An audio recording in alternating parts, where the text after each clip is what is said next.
Hello dear students, welcome back to the YouTube channel smart study 786। इस video में हम 40 MCQ questions cover करेंगे with explanation. तो ये 40 एमसीक्यू क्वेश्चंस जो हैं ये सोशियोलॉजी के साथ डील करते हैं, social problems in India.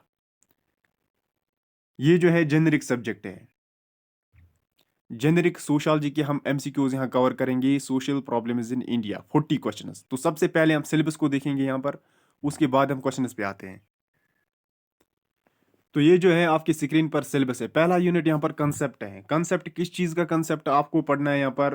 Chapter ए में आपने पढ़ना है concepts and characteristics of social problem.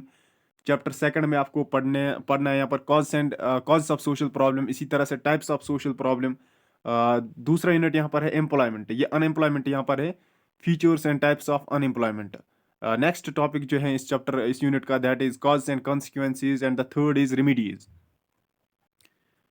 Third unit जो यहाँ पर है that is poverty, concepts and types of poverty, cause and consequences of poverty, remedies. Fourth unit is corruption, concepts, cause and consequences of corruption and combating corruption. तो ये जो है आपका syllabus है। अब हम क्वेश्चंस पे आते हैं।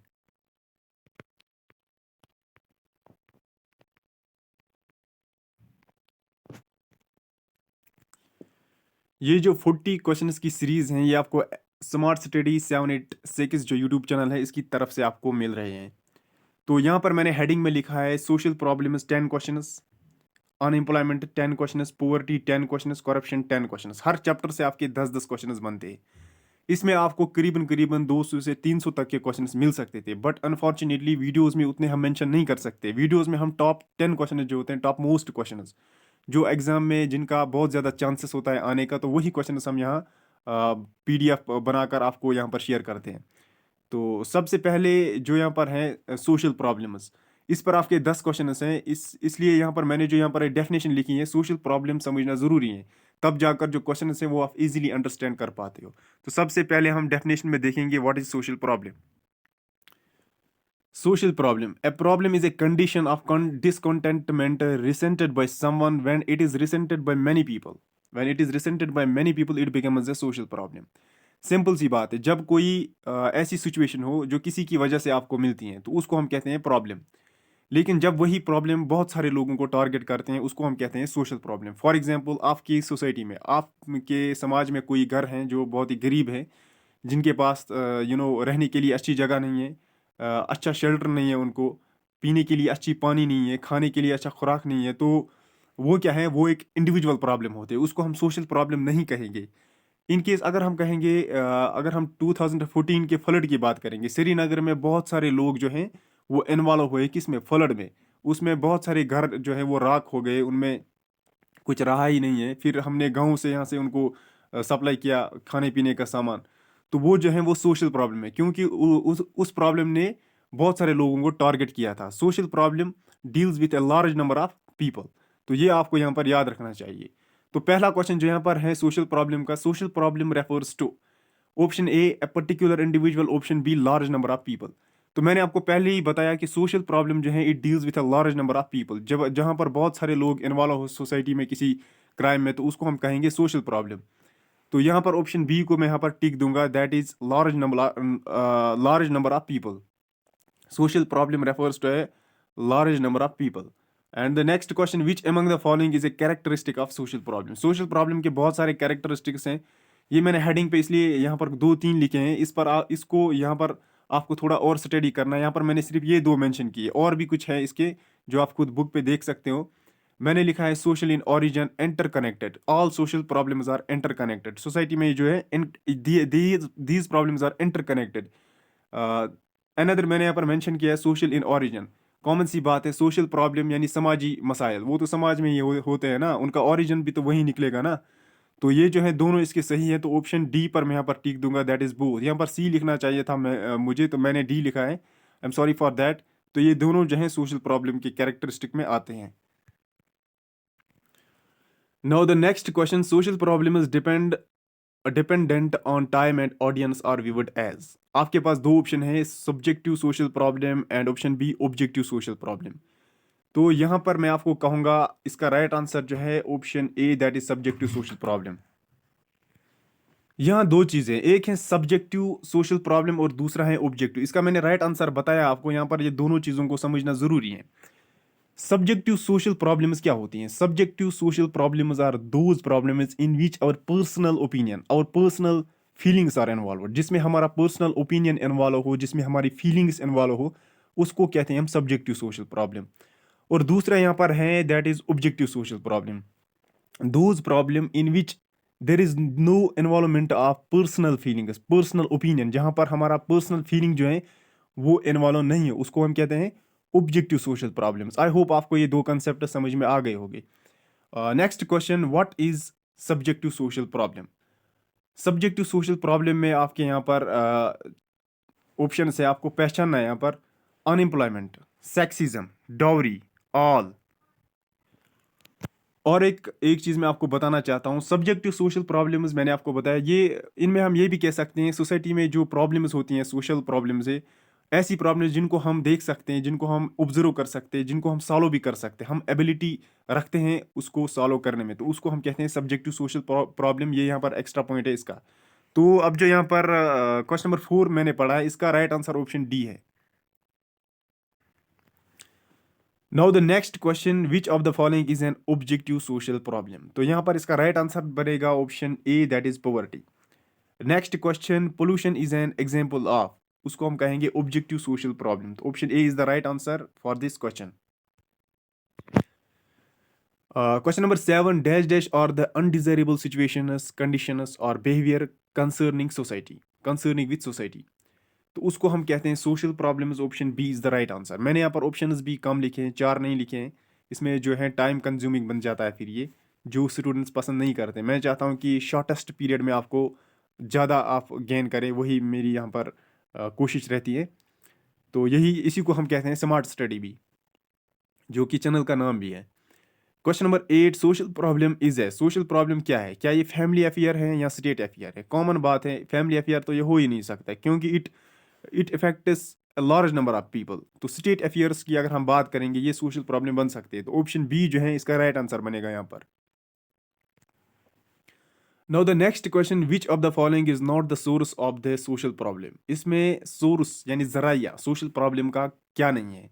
Personal development, option A is the right. Next question, question number 10, who said social problems are man's unfulfilled aspirations for welfare? तो पॉल लैंडीज ने कहा था ये। यहाँ पर और एक बात कहना चाहता हूँ मैं आपको, चाहे गाइड हो या कोई पर्सनल बुक हो, वहां पर डेफिनेशंस लिखी होती हैं स्कॉलर्स की, जो शॉर्टेस्ट डेफिनेशंस होती है ना, बड़ी डेफिनेशंस नहीं, शॉर्ट शॉर्ट डेफिनेशंस, उनके स्कॉलर्स का नाम आप जरूर याद रखिएगा। इनमें से एक ना एक या दो क्वेश्चन तक तो जरूर आपके एग्जाम में आने ही आने हैं। तो यहाँ पर मैंने ये एक लिखी थी, हो सकता है ये आपके यहाँ एग्जाम में भी आ सकती है।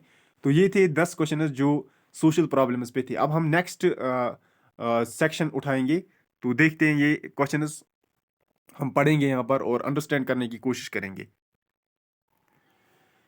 Now the next section starts with unemployment. Unemployment according to Pigo. Pigo एक scholar हैं, उन्होंने अपनी definition the about unemployment. Unemployment means all those who are willing to a job, who are willing to work or not able to find job are called unemployment.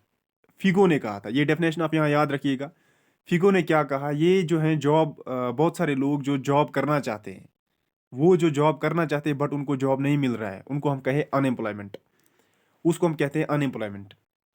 या दूसरा मैंने यहाँ पर लिखा है, one who is not in the labour force, जो काम करने के लोगों के साथ नहीं है, जो लोग काम करते हैं उनके साथ मेंशन नहीं है, जो घर में बैठा होता है उसको हम कहेंगे अनएम्प्लॉय। तो ये भी यहाँ पर इंपॉर्टेंट पॉइंट बन सकता है आपका। तो यहाँ पर क्वेश्चन नंबर 1 जो है, what type of unemployment found in India? India में किस तरह की बेरोजगारी आपको देखने को मिल रही है? वाहिद खालिस इंडिया ये एक देश है जहाँ पर हर एक अनएम्प्लॉयमेंट आपको देखने को मिलेगा। नॉट ऑन इंडिया, बहुत सारी कंट्रीज में हैं, लेकिन यहाँ पर मैंने कहा है, I am sorry for that. कुछ लोग क्रिटिसिज्म फिर करते हैं इस बात पर, I am sorry. Question number 1 का जो यहाँ पर राइट आंसर है that is all, option D is the right answer. Structural, seasonal and disguised, इनको हम नीचे भी देखेंगे। तो यहाँ पर सीजनल की अगर मैं बात करूंगा, सीजनल अनएम्प्लॉयमेंट क्या होती है? Dear student, seasonal unemployment depends upon the season. कैसे? For example ice factory, ice factory जो होती है, आइस, मैं एग्जाम्पल दूंगा आपको, आइस फैक्ट्री उनका काम जो है गर्मी के मौसम में होता है। जब सर्दी का मौसम आता है वो फिर अनएम्प्लॉयड रहते हैं, उसको हम कहते हैं सीजनल अनएम्प्लॉयमेंट। या एग्रीकल्चरल सेक्टर्स की जहाँ हम बात करते हैं, जहाँ पर हम वो राइस वगैरह उगाते हैं, वो भी ठंडी में नहीं होता है। तो ये जो है एग्जांपल्स हैं सीजनल अनएम्प्लॉयमेंट अनएम्प्लॉयमेंट की, तो इसको हम कहेंगे यहाँ पर seasonal unemployment. Now the next question, in which type of unemployment do the marginal productivity, यहाँ है marginal productivity of the worker is zero, disguised unemployment. Option B is the right answer. Question number 3, in developed countries dash dash unemployment is found. Developed countries जो अमीर कंट्रियाँ होती है, देश होते हैं, वहाँ पर कौन सी अनएम्प्लॉयमेंट आपको फाउंड देखने को मिलेगी। Option A voluntarily, option B involuntarily. वहाँ पर आपको वॉलंटियरली अनएम्प्लॉयमेंट देखने को मिलेगी। Question number 4, dash dash is the right formula to the unemployment rate. तो ये यहाँ पर काफ़ी इंपॉर्टेंट क्वेश्चन है, बहुत ही इंपॉर्टेंट क्वेश्चन। ये आप यहाँ पर याद रखिएगा अच्छी तरह से, ज़रूर एग्जाम में पूछा जाएगा।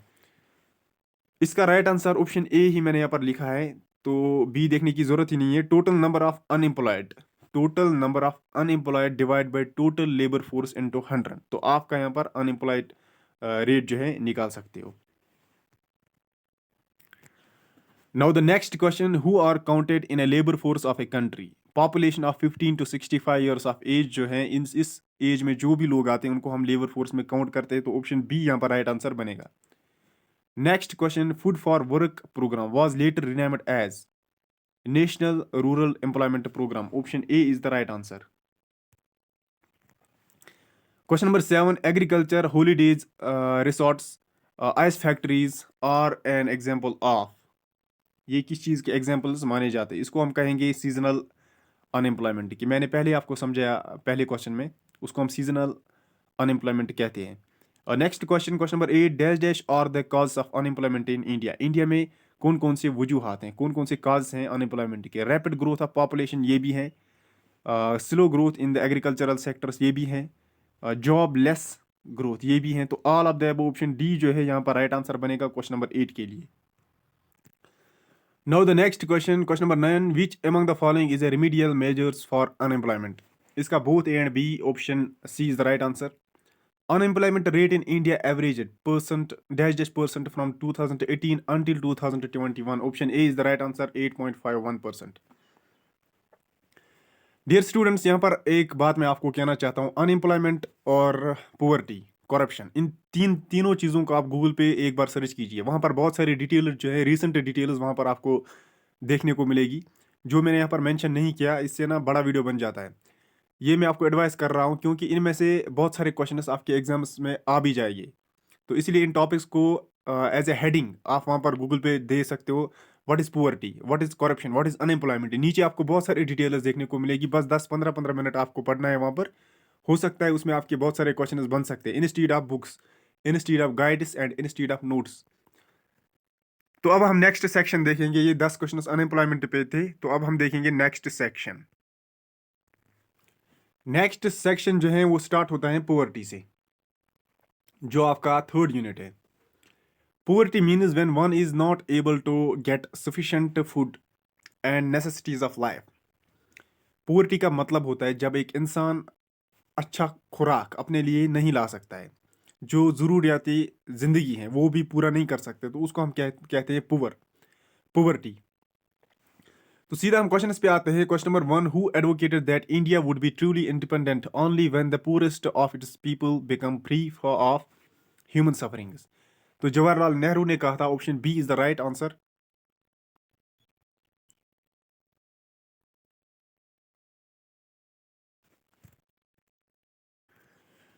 Question number 2, which among the following state of India focused on HRD, human resource development? Kerala. Option A is the right answer.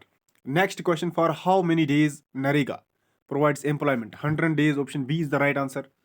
Question number 4, what is the average calories required in rural areas for measuring poverty?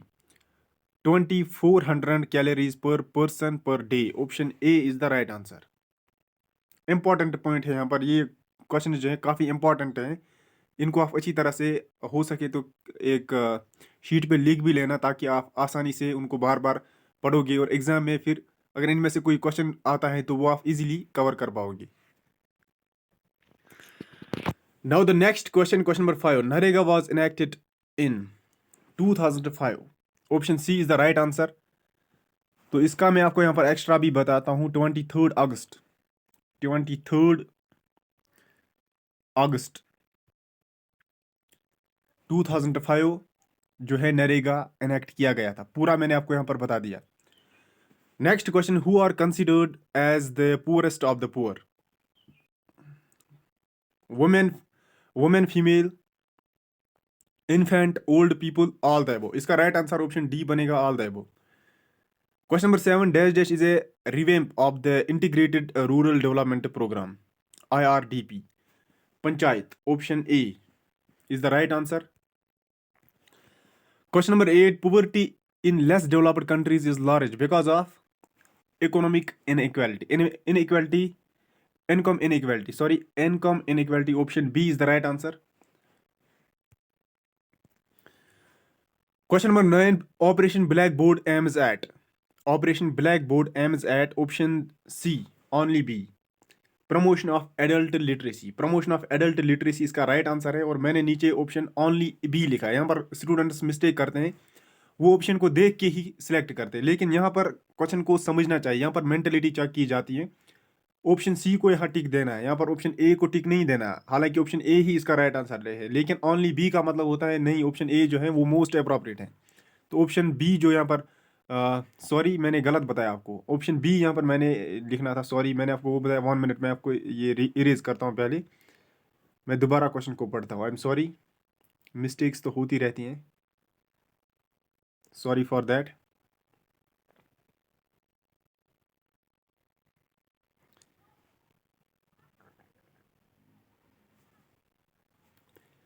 इसका right answer यहाँ पर बनेगा option B, providing primary education in an educationally backward areas. तो ये इसका right answer है, लेकिन same यही फॉर्मूला जो मैंने पहले कहा था, सी को यहाँ पर टिक देना है, इसको बी को टिक नहीं देना है, क्योंकि ऑप्शन सी आपको ए के बारे में बोलता है कि only B is the correct. In case दोनों ठीक होते हैं, लेकिन मैंने इसके बारे में एक प्रोफेसर से बोला, उन्होंने बोला नहीं, यहाँ पर आपको ओनली बी का टिक देना है। तो नेक्स्ट क्वेश्चन जो यहाँ पर है, that is question number 10, poverty ratio in which of the country, in which of the following has above the national average? Poverty ratio in which of the following has above the national average? किस state में है, India की किस state में? West Bengal, option B is the right answer. तो अब हम last section देखेंगे।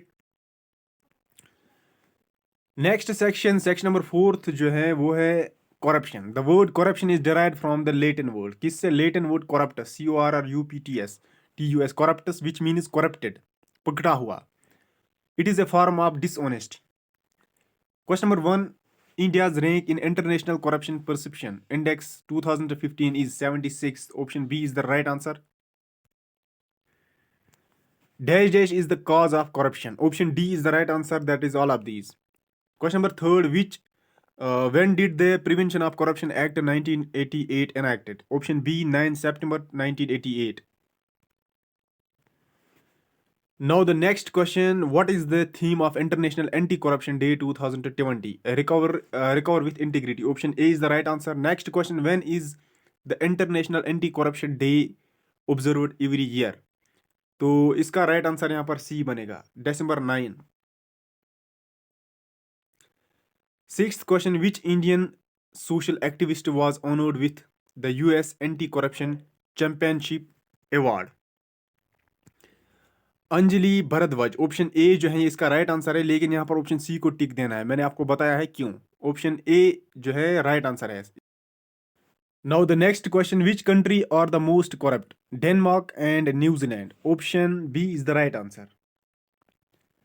Dash dash are the cause of corruption in India. इसका राइट आंसर ऑप्शन सी बनेगा यहाँ पर, both.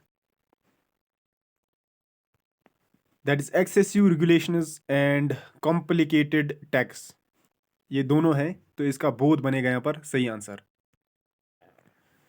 Question number 9, corruption increases inequality. Question number 10, what is the most corruption state in India, उसको हम कहेंगे Maharashtra, option A is the right answer. Next question, dash is the corruption free state in India, Gujarat, only A, option D is the right answer. So I hope कि आपको video अच्छा लगा हो, अगर अच्छा लगा हो तो वीडियो को ज़्यादा से ज़्यादा शेयर कीजिए। Thank you and thank you very much.